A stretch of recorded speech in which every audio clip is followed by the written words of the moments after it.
حضرت مسلم اور حضرت ہانی کی شہادت۔ ابن زیاد نے بکر بن حمران کو حکم دیا کہ مسلم کو دارالامارہ کی چھت پر لے جائے اور اسے قتل کر دے۔ مسلم راستے میں خدا کی تسبیح پڑھتے رہے، خداوند سے مغفرت کی دعا کرتے رہے اور سیدنا محمد و آل محمد پر درود بھیجتے رہے۔ جب چھت پر پہنچے تو ظالم نے مسلم کے تن سے سر کو جدا کر دیا اور ان کے جسد اطہر کو دارالامارہ کی چھت سے نیچے پھینک دیا۔ ابن زیاد نے کہا، تمہیں کیا ہو گیا ہے؟ اس قاتل نے جواب دیا کہ جب میں مسلم کو قتل کر رہا تھا تو میں نے ایک سیاہ چہرے والے بدصورت مرد کو دیکھا جو میرے مد مقابل کھڑا تھا اور اپنی انگلیوں کو اپنے دانتوں سے چبا رہا تھا۔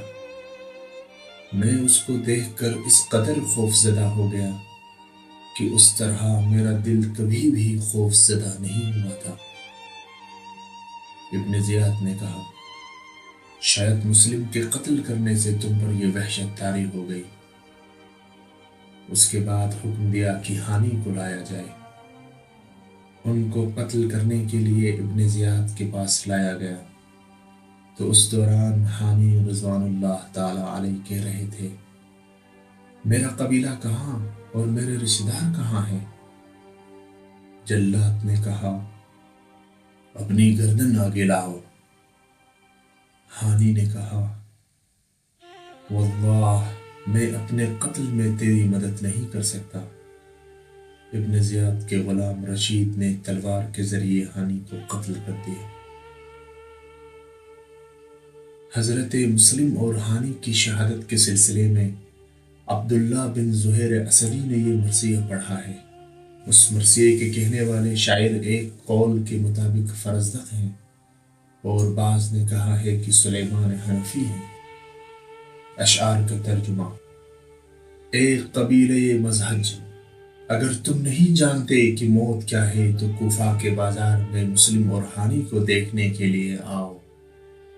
ایک وہ مرد شجاع ہے کہ جس کے چہرے کو تلواروں نے زخمی کیا، اور دوسرے وہ مرد شجاع کہ جس کو قتل کرنے کے بعد قصر کی چھت سے نیچے گرا دیا گیا۔ ابن زیاد نے انہیں اسیر کیا اور دوسری صبح لوگوں کے لیے ایک داستان بن گیا۔ اور تم ایسے جسد کو دیکھو کہ موت نے جس کے رنگ کو متغیر کر دیا اور جس کا خون راستے میں بہہ رہا ہے۔ ایسا جوان مرد جو باحیا عورتوں سے بھی زیادہ باحیا ہے، جو دو دھاری صقل کی ہوئی تلوار سے بھی تیز کاٹنے والا تھا۔ کیا اسما بن خارجہ جس نے ہانی کو ابن زیاد کے سامنے پیش کیا اور گھوڑے پر سوار ہوا، وہ قتل ہونے سے امان میں رہا؟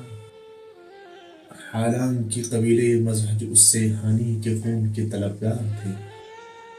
اس وقت قبیلے مراد ہانی کے اطراف چکر لگا رہے تھے اور ایک دوسرے سے اس کا حال پوچھ رہے تھے اور اس کے لیے فکر مند تھے۔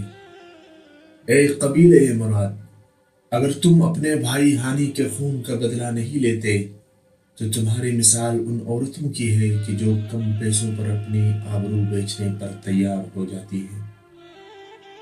ابن زیاد نے مسلم بن عقیل اور ہانی بن عروہ کی شہادت کے بارے میں یزید کو خبر دی۔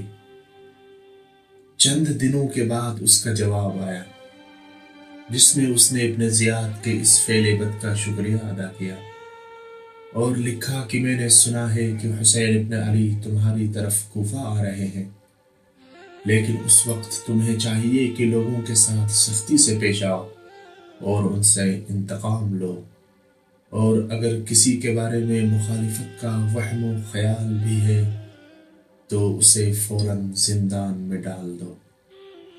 انا للہ و انا الیہ راجعون۔